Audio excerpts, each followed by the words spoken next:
వైఎస్ఆర్ కాంగ్రెస్ పార్టీకి రుచి చూపిన మెట్టుకూరు ధనంజయ రెడ్డి తనకు నెల్లూరు జిల్లాలో ఎంత బలం ఉందో తన సత్తా ఏమిటో వైసీపీకి సూటిగా చెప్పిన ధనంజయ రెడ్డి 2024 సాధారణ ఎన్నికలలో చివరి వరకు మెట్టుకూరు ధనంజయ రెడ్డికే వెంకటగిరి లేదా ఉదయగిరి టికెట్ ఇస్తామని ఆశ చూపిన వైసీపీ చివరికి హ్యాండ్ ఇచ్చింది.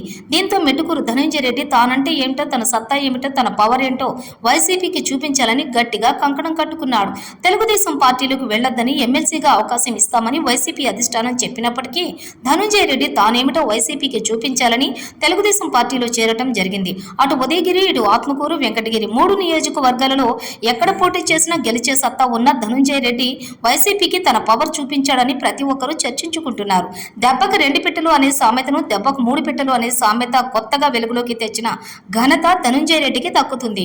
ఒక్క దెబ్బకు అటు వెంకటగిరి, ఇటు ఆత్మకూరు, ఉదయగిరి 3 నియోజకవర్గాలలో తన సత్తా చూపి తెలుగుదేశం పార్టీ అభ్యర్థుల గెలుపులో ప్రముఖ సూత్రధారి, పాత్రధారి అయ్యాడు. అలాగే ఎంపీ వేమిరెడ్డి ప్రభాకర్ రెడ్డి భారీ మెజారిటీకి తెర వెనుక మెట్టుకూరు ధనంజయ రెడ్డి కృషి అంతా ఇంత కాదు అని తెలుస్తోంది.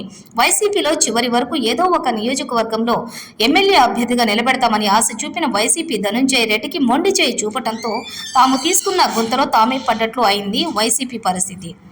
బయటకు వచ్చిన మెట్టుకూరు ధనంజయ రెడ్డి ఉగ్రరూపం చూపాడు. తానంటే ఏంటో వైసీపీ అధిష్టానానికి, జిల్లా ముఖ్య నాయకులకు తెలిసే విధంగా చాప కింద నీరులా తెలుగుదేశం పార్టీ గెలుపు కోసం రాత్రింబవళ్లు కృషి చేశాడు. అటు ఆర్థికంగా ఎంతో బలమైన ధనంజయ రెడ్డి దెబ్బకి వెంకటగిరి, ఆత్మకూరు, ఉదయగిరి 3 స్థానాలు తెలుగుదేశం పార్టీ ఖాతాలో చేరిపోయాయి. అయ్యో, ఎంత బలమైన ధనంజయ రెడ్డిని దూరం చేసుకున్నామే అని ఇప్పుడు వైసీపీ తీవ్ర మదన పడుతున్నట్లు చాలా చోట్ల వినిపిస్తోంది. ప్రజాబలం, ఆర్థిక బలం ఉన్న ధనంజయ రెడ్డి వైసీపీలోనే కొనసాగి ఉంటే ఇంత గడ్డు పరిస్థితులు వచ్చేటివి కాదు. ధనంజయ రెడ్డిని హర్ట్ చేసే పరిస్థితులు ఏ విధంగా ఉంటాయో, తన సత్తా ఏమిటో, పవర్ ఏమిటో రుచి చూపించాడు. వైసీపీలో తనను నమ్మించి మోసం చేసినందుకు బయటికి వచ్చి ధనంజయ రెడ్డి వైసీపీ తన కసి తీర్చుకున్నాడు.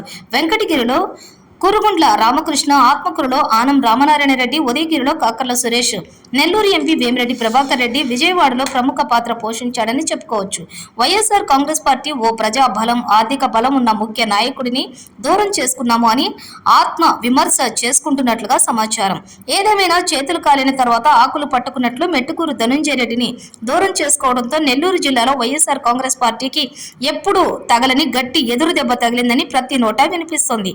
అందుకే ముఖ్యమంత్రి చంద్రబాబు నాయుడు, యువ నాయకుడు లోకేష్ మెట్టుకూరు ధనంజయ రెడ్డి సత్తా చూసి సెంట్రల్ బ్యాంక్ చైర్మన్ పదవి అప్పచెప్పడం జరిగింది.